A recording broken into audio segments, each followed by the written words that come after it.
O vídeo já vai começar, mas antes, não se esqueça de se inscrever e ativar as notificações.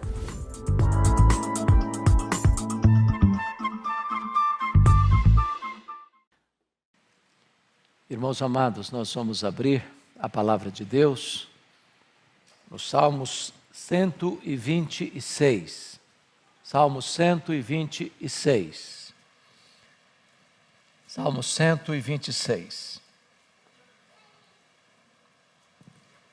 Peço que depois da leitura você mantenha a sua Bíblia ainda aberta para considerar comigo este texto bíblico. O texto diz assim: quando o Senhor restaurou a sorte de Sião, ficamos como quem sonha. Então a nossa boca se encheu de riso, a nossa língua de júbilo. Então entre as nações se dizia: grandes coisas o Senhor tem feito por eles. Com efeito, grandes coisas fez o Senhor por nós, por isso estamos alegres. Restaura, Senhor, a nossa sorte como as torrentes do Neguebe.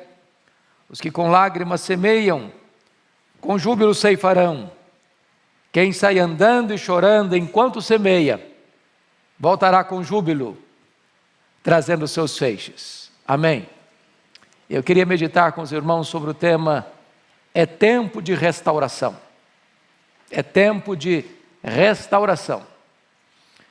É sabido de todos vocês que este é um salmo pós-cativeiro. Vocês bem sabem que o saltério, os 150 salmos, estão divididos em 5 livros. E que este livro, chamado Salmos, ele foi composto num período de aproximadamente 1000 anos.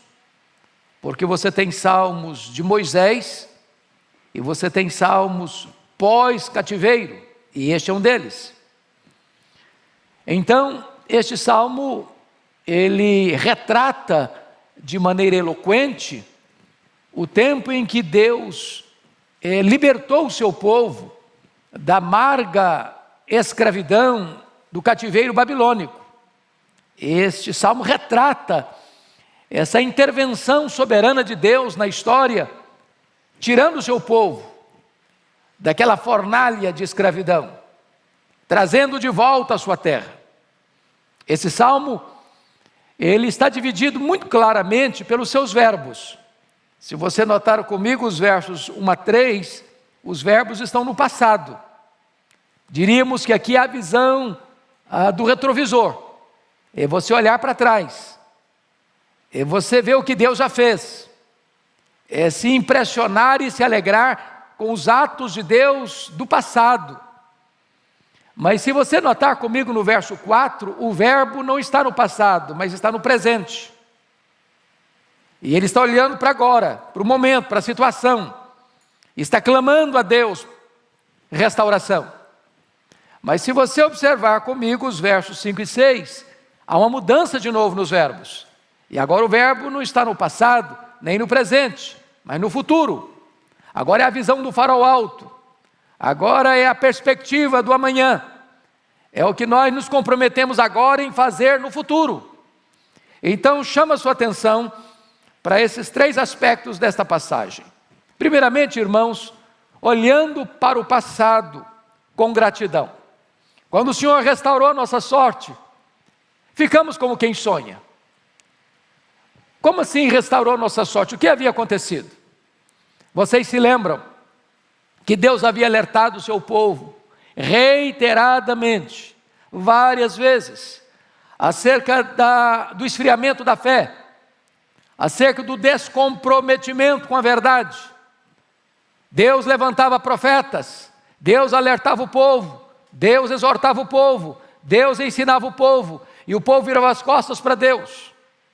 Há um momento em que a voz de Deus, em não sendo ouvida, veio o chicote de Deus, veio a disciplina de Deus. Então Deus manda a Babilônia, na época o maior império do mundo, com seu exército poderoso, com as suas armas poderosas. E diz a Bíblia que a cidade de Jerusalém, que fica no topo de uma montanha, a cidade de Jerusalém fortemente guarnecida com suas muralhas, é cercada pelo exército caldeu. Foram 3 cercos, 606, 596, mas em 586 a cidade foi tomada. A cidade foi invadida. Seus muros foram arrasados.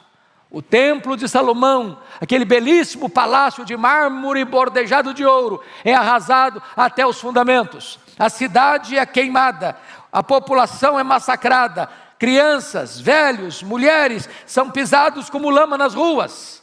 O povo estava completamente rendido ao desespero, porque nesse momento, Jeremias, que era uma testemunho ocular dos fatos, chegou a dizer que mais felizes foram aqueles que morreram à espada do que aqueles que morreram de fome dentro dos muros. Aqueles que sobraram desse massacre imposto pela Babilônia são levados para a Babilônia, 1000 quilômetros aproximadamente, para uma amarga escravidão de 70 anos. Os que ficaram, o resto que ficou debaixo de opróbrio, miséria, pobreza, numa cidade completamente arruinada e destruída e cercada de inimigos. Mas agora, o salmista está olhando para trás e viu o dia, depois de 70 anos, quando Deus vai lá, abre as portas da escravidão, e Deus liberta o seu povo, e Deus restaura o seu povo, e Deus traz de volta o seu povo à sua terra. E o salmista está olhando essa cena, e ele diz o seguinte: quando o Senhor restaurou a sorte de Sião, ficamos como quem sonha. O que ele está dizendo é que a obra de Deus foi maior do que a expectativa humana, que aquilo que parecia impossível, Deus fez. As algemas foram quebradas, as prisões foram abertas, o cativeiro foi interrompido, a liberdade raiou na vida deles. E é exatamente isso, irmãos, que Deus fez também na nossa vida.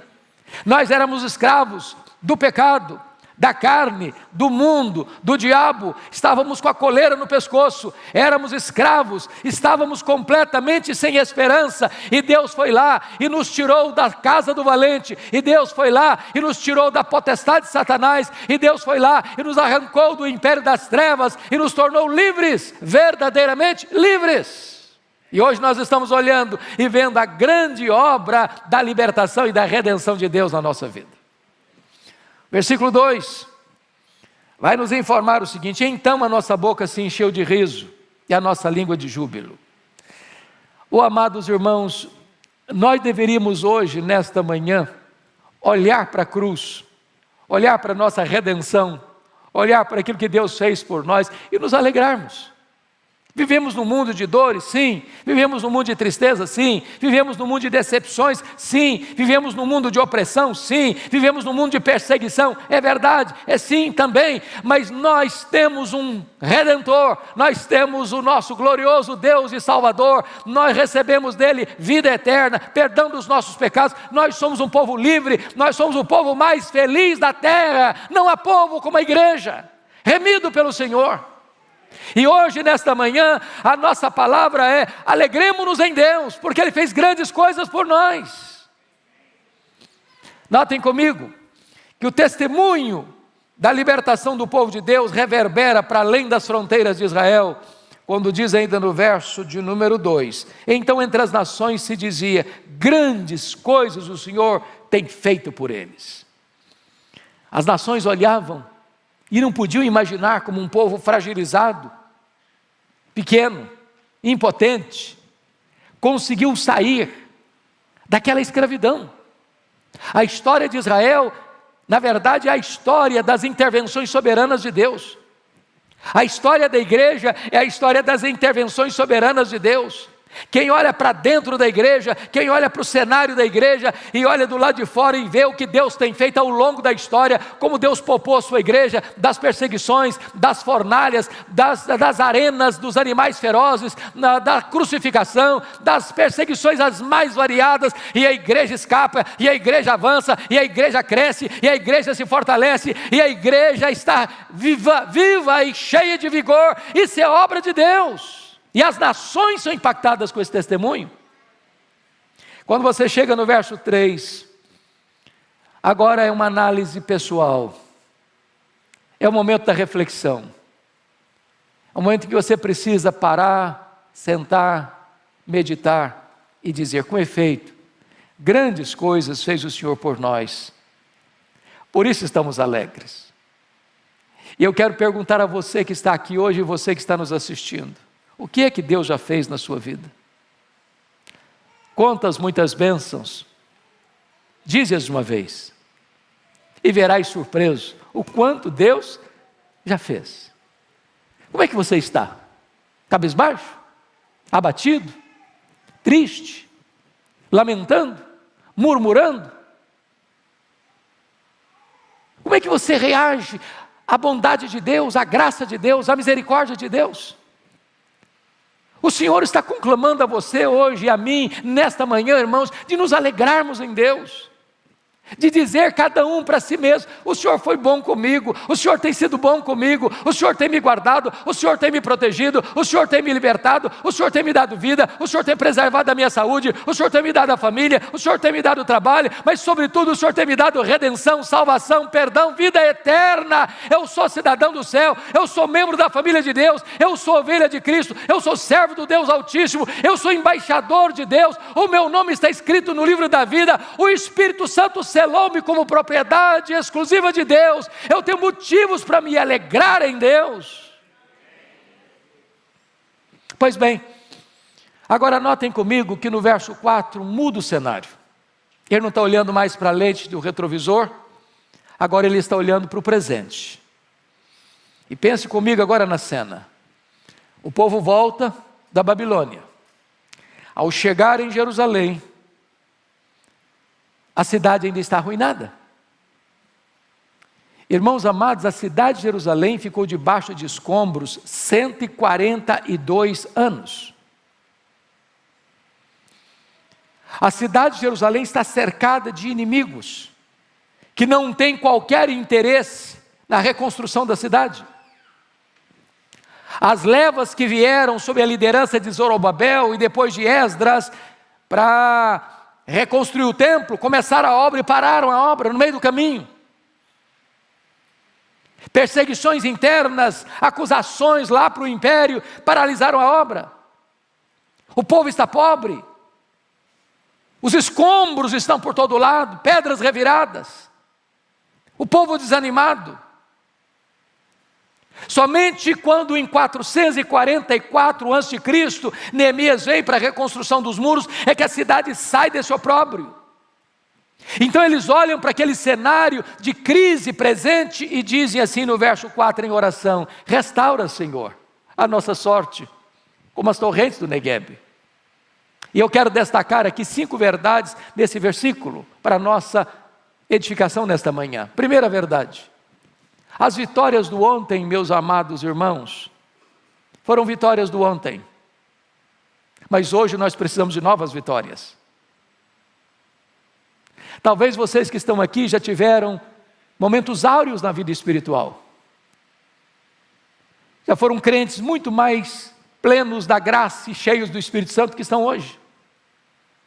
Talvez você se lembre do tempo em que você tinha prazer nas coisas de Deus, das vigílias de oração, das campanhas evangelísticas, de você não sair de casa sem falar de Jesus para alguém no caminho ou quando chegava. De repente você botou a sua vida espiritual no piloto automático. De repente você está andando na reserva. De repente virou um hábito, um costume, uma rotina na sua vida, e parece que as coisas não mexem mais com você, não empolgam mais a sua vida, não trazem mais brilho nos seus olhos, não trazem mais empolgação para o seu coração. E é hora de você e eu orarmos: Senhor, restaura a nossa sorte. Mas em segundo lugar, quando a crise está estabelecida, agora no presente, não é hora de você ficar desanimado, ou de você jogar a toalha. É hora de você clamar a Deus. Irmãos, a crise é tempo de oportunidade. A igreja de Deus nunca ficou estagnada na crise. A igreja de Deus não dá marcha ré na crise. A crise é um tempo de oportunidade para a igreja buscar o Deus Todo-Poderoso. A crise é maior que nós, mas a crise não é maior que o nosso Deus. O problema que nos aflige está debaixo dos pés do Senhor Jesus.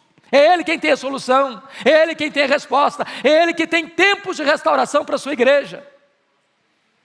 Terceiro lugar, notem vocês que a restauração, ela é obra soberana de Deus. Por isso o salmista ora e diz assim: restaura, Senhor, a nossa sorte. E eu não posso restaurar a mim mesmo, eu não tenho esse poder, eu não tenho essa capacidade, mas Deus é todo poderoso para restaurar a nossa sorte, irmãos. Deus é todo poderoso para soprar em nós um hálito de vida. Deus é todo poderoso para trazer um reavivamento para a sua igreja. Deus é todo poderoso para levantar um povo forte, um povo vivo, um povo alerta, um povo cheio do Espírito Santo e do poder do alto. Então o salmista está dizendo: Senhor, só Tu tens esse poder de restaurar-nos agora. Tu restauraste ontem, restaura de novo, Senhor. Mas em quarto lugar, notem comigo que a oração é este instrumento divino para a restauração da nossa sorte. Por isso ele ora: restaura, Senhor, restaura, Senhor, restaura, Senhor. Olha para a história da igreja, olha para as páginas bíblicas, e vocês hão de ver que sempre que o povo de Deus esteve num vale, como cantamos aqui hoje, sempre que a igreja de Deus esteve passando por momentos difíceis, dramáticos, e a igreja se voltou para Deus em oração, Deus mudou a sua sorte, Deus mudou o cenário. O deserto floresceu, o vale árido transformou-se num manancial. Deus converteu o pranto em alegria. Deus fez da fraqueza força e poder. Deus pegou a sua igreja dos vales, do desânimo, do abatimento e revestiu esse povo de força, de ânimo, de alegria, de entusiasmo. Em nome de Jesus é hora da igreja clamar, é hora da igreja orar, é hora da igreja buscar o Deus Todo-Poderoso, o Deus da nossa restauração. Mas em quinto lugar, irmãos, vejam comigo nesse texto, que a restauração é um milagre de Deus, porque olha a figura que ele está usando: restaura, Senhor, a nossa sorte como as torrentes do Neguebe. O que significa isso?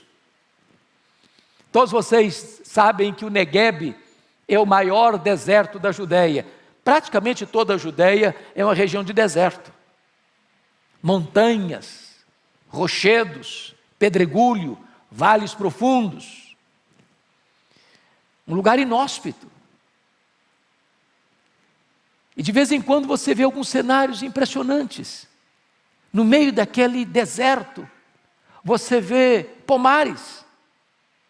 No meio daquele deserto, você vê tamareiras. No meio daquele deserto, você vê oásis. E o que acontece? Eu já tive a bênção de ver esse cenário, pelo menos algumas vezes. Você está andando, viajando pelas montanhas. Daqui a pouco você olha, um cenário estranho, inusitado. Águas começam a descer como que enxurradas, como que um córrego d'água, rasgando as areias do deserto, descendo pelas encostas das montanhas, e por onde aquelas águas vão passando, abrindo as ardentes areias do deserto, tudo vai florescendo, tudo vai frutificando. E o salmista olha para esse cenário e diz: meu Deus, assim como tu restauras o deserto Neguebe e fazes o deserto florescer, olha para a minha vida, o meu coração está árido, o meu coração virou um deserto, o meu coração só tem areias esbraseantes. Senhor, envia as chuvas, envia as torrentes do Teu Espírito na minha vida, e faz o meu deserto florescer, e faz a minha vida frutificar, e faz tudo em mim reverdecer. Restaura, Senhor, a nossa sorte, como as torrentes do Neguebe. Depois que ele olha para o passado com gratidão, depois que ele olha para o presente com intercessão, agora ele olha para o futuro com a disposição de ação. Olha comigo os versos 5 e 6. Os que com lágrimas semeiam, com júbilo ceifarão. Amados irmãos, a semeadura é investimento. Investimento. E se existe uma coisa que é motivo de gratidão no nosso coração, e de vocês todos que estão aqui, é perceber como esta igreja, pela graça de Deus, busca meios e formas, todo dia, a todo instante, para semear, para levar a palavra de Deus. Ele não está falando aqui de agricultura, ele está usando uma figura de linguagem, ele está usando uma metáfora. Nenhum agricultor espera colher se não planta. Nenhum fazendeiro espera que as suas terras produzam se ele não semeia. Mas ele não está falando aqui de agricultura, ele está falando de reino de Deus. Ele está falando de verdades espirituais. Em outras palavras, irmãos, não tem crescimento da igreja de Deus sem semeadura. Não tem crescimento da igreja sem pregação da palavra de Deus. Você e eu somos chamados a sair e semear. Você não administra crescimento. Você nem sabe onde a semente vai cair. Tem hora que ela cai no meio dos espinhos, tem hora que ela cai no meio do pedregulho, tem hora que ela cai à beira do caminho, mas tem hora que essa semente cai na boa terra. A semeadura não é fácil, é com lágrimas, é com choro, é com oposição, é com perseguição.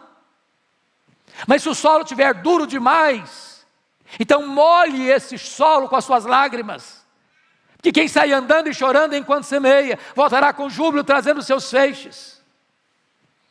Eu chamo a sua atenção para o fato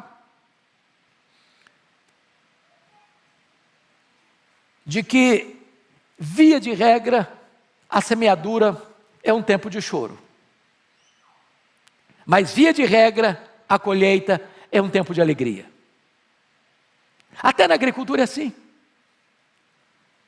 Vocês que tiveram uma passagem pela vida rural, como eu tive, quando você semeia na esperança, mas você não tem garantia. De repente você semeia e a chuva não vem.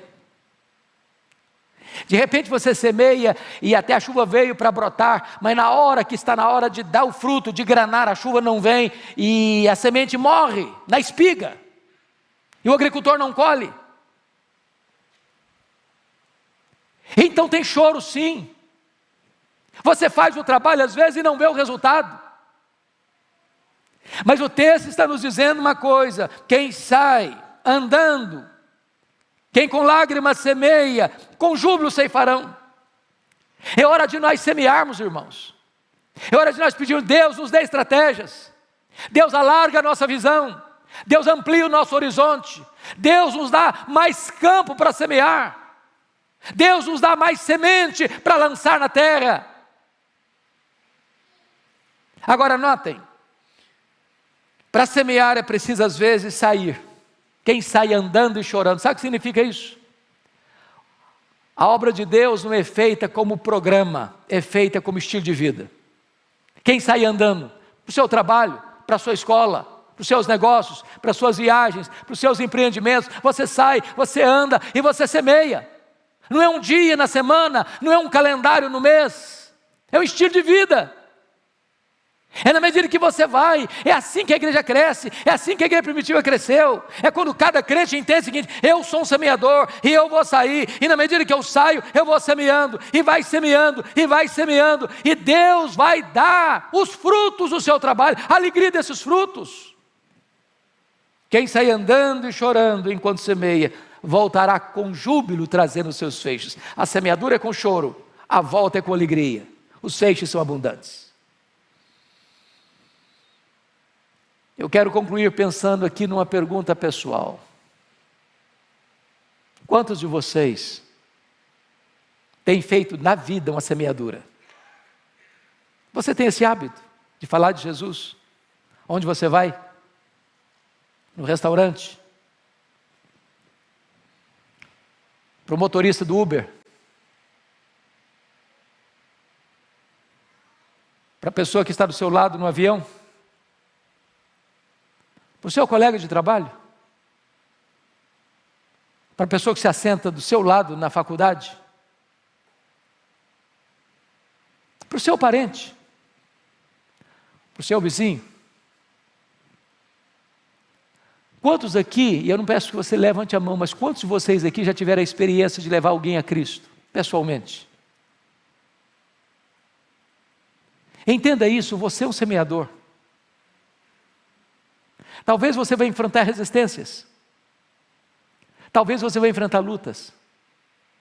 Mas vou lhes dar uma garantia. A alegria de colher é maior do que a dor da semeadura. A alegria de trazer os feixes é tão grande que vai compensar qualquer lágrima da semeadura.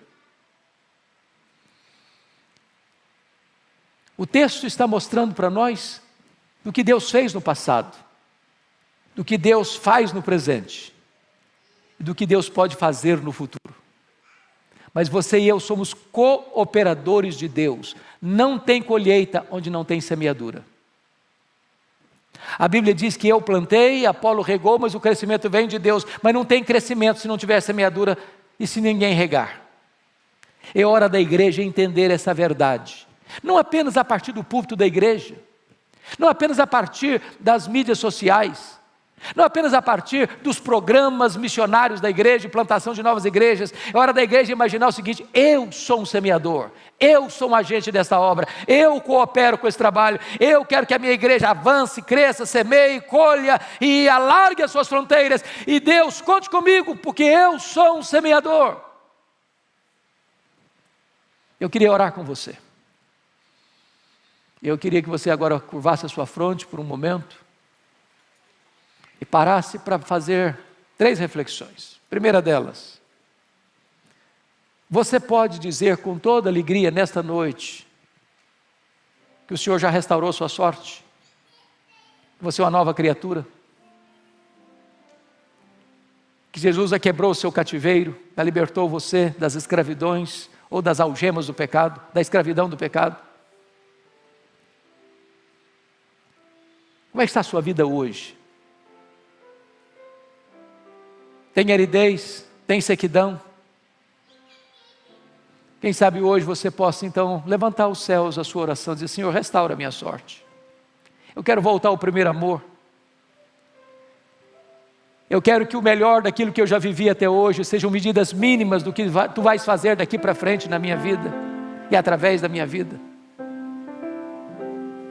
Talvez agora você pudesse fazer um propósito com Deus. Meu Deus, eu não posso reter essa mensagem só para mim. Me ajuda a semear, a espalhar esta boa nova, a contar para os outros o que Deus fez por mim, a levar esta mensagem, na certeza de que Deus é fiel para trazer a minha alegria de muitos feixes, de muitas vidas convertidas pelo poder da palavra de Deus. Deus amado, eu quero te dar graças por esse tempo precioso na tua casa, pelos desafios da tua palavra.